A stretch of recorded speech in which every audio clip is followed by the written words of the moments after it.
Hey guys, what's up? I'm out here in New Orleans. Buddy Joe, he's got the Ranger with a house on the back that everyone's been asking about, and I figured I would show you guys around. Well, let Joe show you around. And Eric has done a video before a couple months ago that showed it, and he's done quite a bit of updates since then. So thought I'd let you guys see the new updates and let Joe tell you about what's going on. Hey guys, how you doing?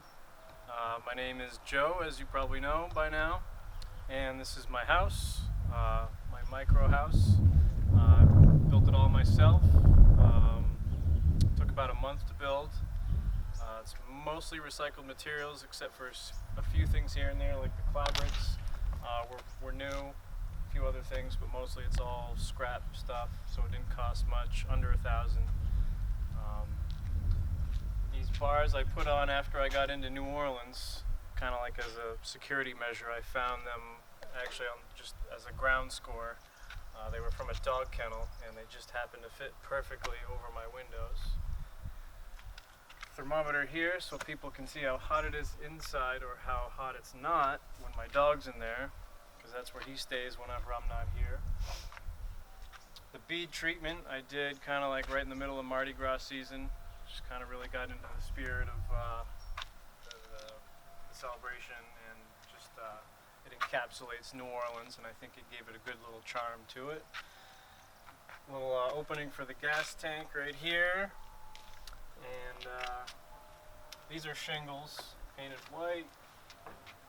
I have hooks all around for random stuff.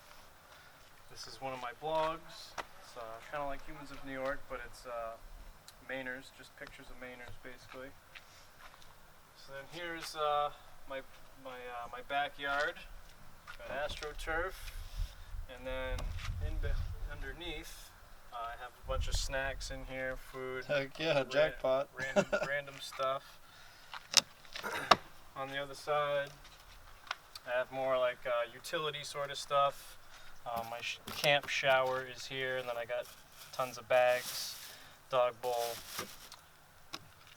pretty self-explanatory. And so let's take a look inside. The doors were all custom made. They were layered. There's a little bit of insulation in there. They're magnetic, so when I close, they stay closed, and likewise when I open, they stay open.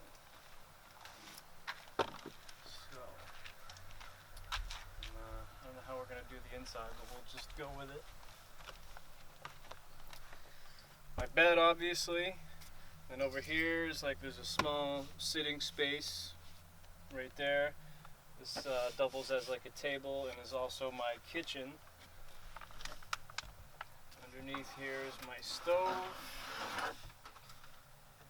Sits up here like that. Got all my cooking stuff up here. These are all my condiments and whatnot. Then this is kind of like my pantry, which I just recently added. This is like the newest addition. A cabinet right here, all kinds of goodies inside. Locked up tight so my dog can't get to it, because he would if he could. A little French press in here. And pretty much everything I need to cook or make any food. Then underneath here is just some basic storage. I usually put my shoes under here, backpack, chargers and stuff. And then right here is the bulk of all my art supplies. I didn't bring everything, but I brought a handful of things. There's like some Sharpies, markers, a little bit of paints and whatnot. And under here is more storage. It's all my computer stuff. And then underneath, obviously even more storage. I have camp chair. This is like my produce bucket. And then a folding camp toilet. It's fairly rudimentary, but it works well.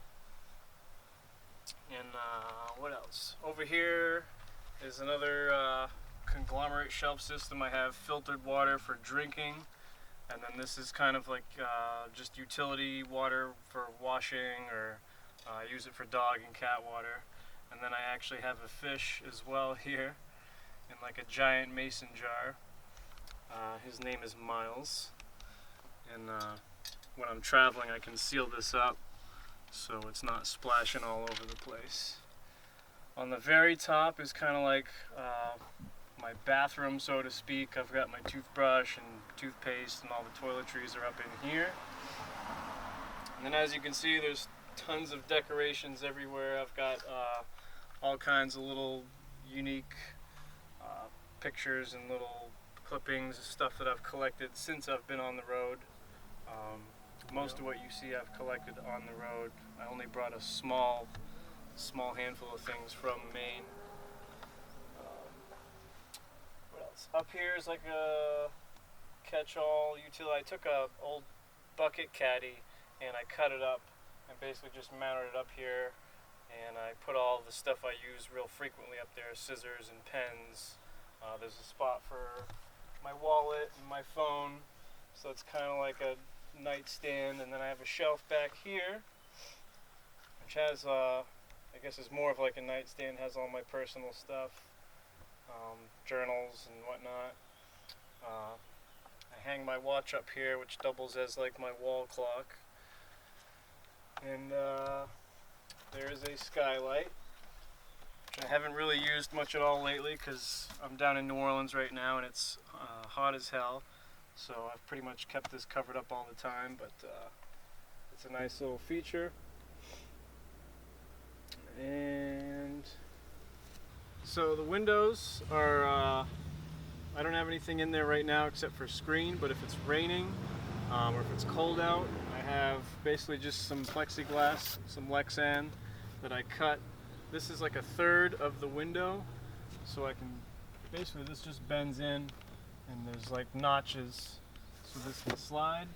And then the other piece, and these get stored up above on the roof with like string, so it's kind of out of the way. So two pieces inside slide, so even when I have both in, I can still slide it open. Wow. And have some airflow. So these curtains, I knew there'd be probably a handful of times when I'd be trying to sleep when the sun is shining. So I made it a point to buy curtains that are almost completely light blocking. So it's not going to work necessarily right now because the top is open, which lets light in. But as you can see just here, they block out like 95% of the light. So if it's broad daylight out, I can close these and have pretty much complete darkness and get some sleep. So when I change my clothes, it's nice to have some extra headroom, stand up. And even if I'm not changing my clothes, it's just good to have some extra space when I'm inside because it is a very small space. It's maybe 36 square feet. So I made the back half of the roof on hinges so that it can pop up, and it's very low tech, but it works. It's just on hinges, and then I have two poles that hold it up, and that's pretty much it.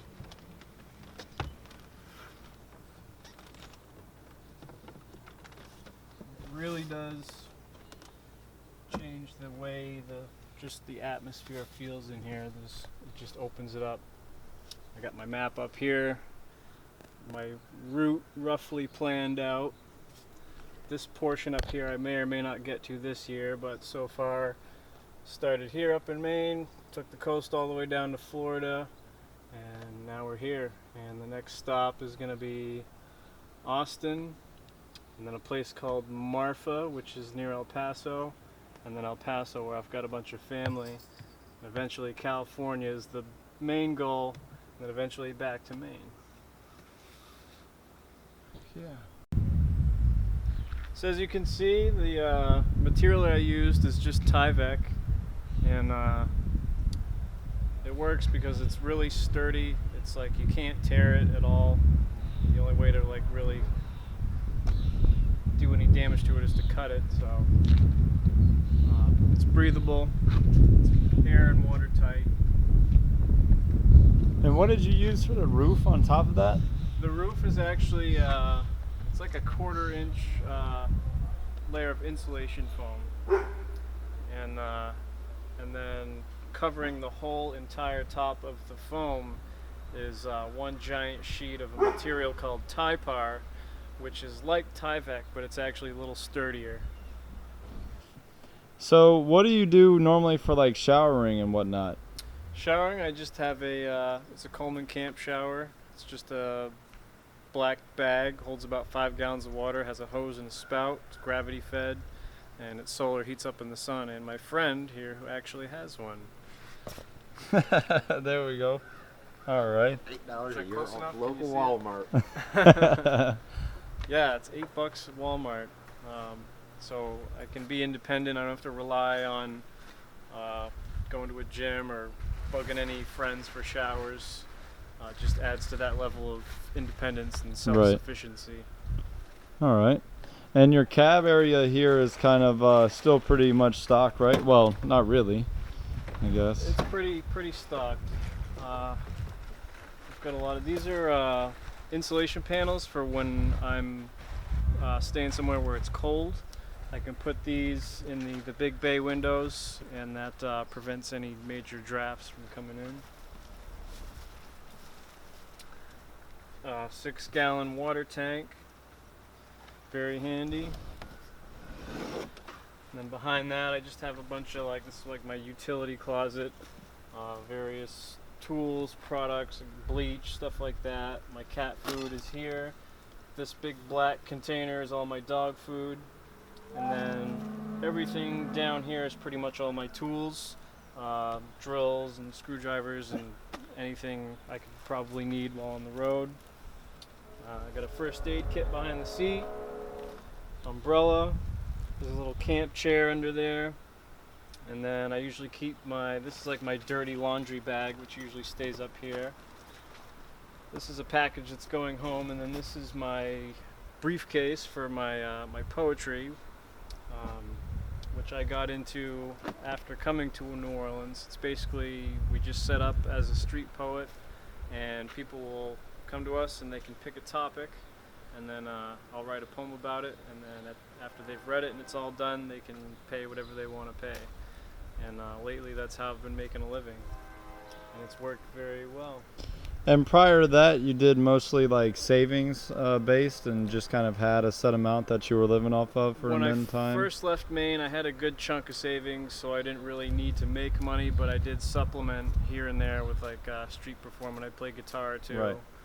Trumpet, and so I did a little bit of that, but for the first, from Maine to Florida, I was pretty much set on funds. Right. And you are a carpenter before that, just woodworker, jack of all trades kind of type person? Yeah, back in Maine I had a handyman business doing painting, carpentry. The last job I was on before I left Maine was building a pretty good sized 2-story house. Me and just one other guy. We did all the framing from start to finish. So Wow. And it was our second house that we did together, so I learned a lot on top of the mixed skills that I already had. So when I went to do this, it really helped having all that knowledge and experience. Right. And you said it only took you about a month to build this, huh? It took me a month. That's not including any of the additions that I've done since I've been on the road, but Right. as a whole, the structure, I started it literally at the beginning of October last year and finished it just a few days before I left, which was November 3rd last year. So pretty much every inch of space I've tried to utilize in some way. I have more art stuff here. I draw a lot of sugar skulls.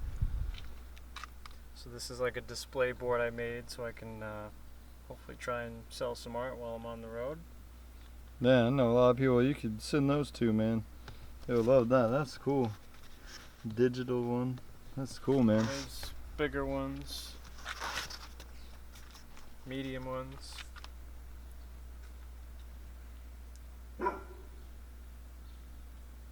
Heck yeah. So, and that's my dog Luke, protecting us from all the dangerous people. As you can see, this is like my closet slash backup pantry. I got a bunch of canned goods all in here. Some more random stuff here. And then down below is like all my starch stuff, spaghetti and rice and whatnot. Vitamins and such.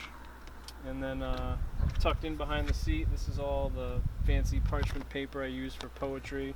So again, every little nook and cranny I've utilized for space. And I'll open it up. I actually have a little library that's inside my cooler.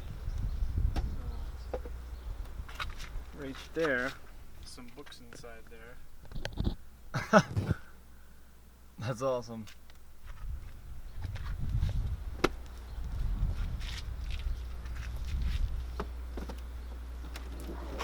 And so I know a lot of people are gonna ask, what how is it affected based upon your like MPG and stuff like that, your fuel economy with this on the back? Did you ever notice a difference, or? I think the mileage has stayed roughly the same. I think maybe before I put all this on, it got 18, maybe 19, and right now it's probably around 17. So it's still pretty good. And with the weight, I also see you've put these stabilizers on while you're parked and stuff.